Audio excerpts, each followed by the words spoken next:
Chris, I think many people think that this is your toughest test to date, which I'm sure you believe that's the case as well. You look at Luke, well-rounded, strong, powerful athlete in his prime. You're in his prime. Obviously, you don't want to give away too many trade secrets in this fight, but do you see a lot of glaring holes in his game? Yeah, I wouldn't say glaring, but his weaknesses are things that I'm better than him at, and it's pretty much every area. On my feet, I believe I'm better than him. I think I got more knockout power, and then wrestling department, I have him schooled in. You know, people, I don't know why he gets credit for having good wrestling. He was a terrible high school wrestler. So I'll be able to dump him easy. And then on the ground, I'm way more decorated than him on the ground. So there's glaring holes, only because he's fighting me.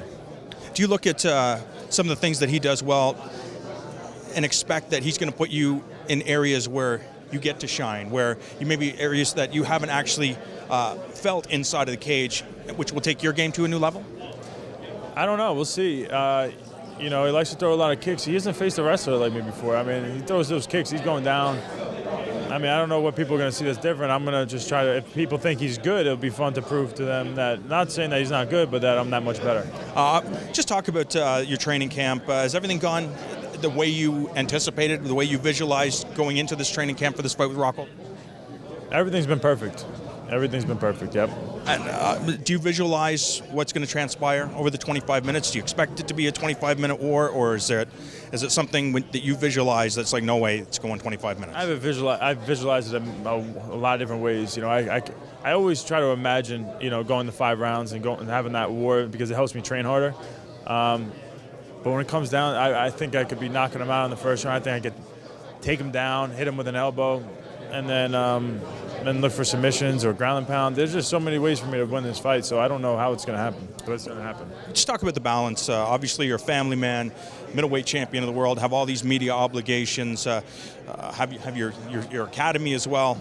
Is that an easy thing to balance everything? Yeah, no, I mean, last couple of years it's been a fun ride, and it's not, you know, at times it can get overwhelming, but when it comes down to me training for a fight, I'm buckled down and nothing gets in my way. Obviously, the goal here and the focus is on Luke Rockhold, but do you scout the whole division? Do you think, you know, in the 15 weeks before this fight or the week after this fight, all right, what's next? How do we deal with Jacare? How do we deal with Romero? How do we deal with all these guys, the Mousasi's that are coming up in the world? Or it's no, just one fight at a time. When the fight gets signed, we'll deal with it. Yeah, because I've been in this sport, I guess, long enough to know that, you know, I don't trust the fight happening until it actually signed and we're stepping in that cage.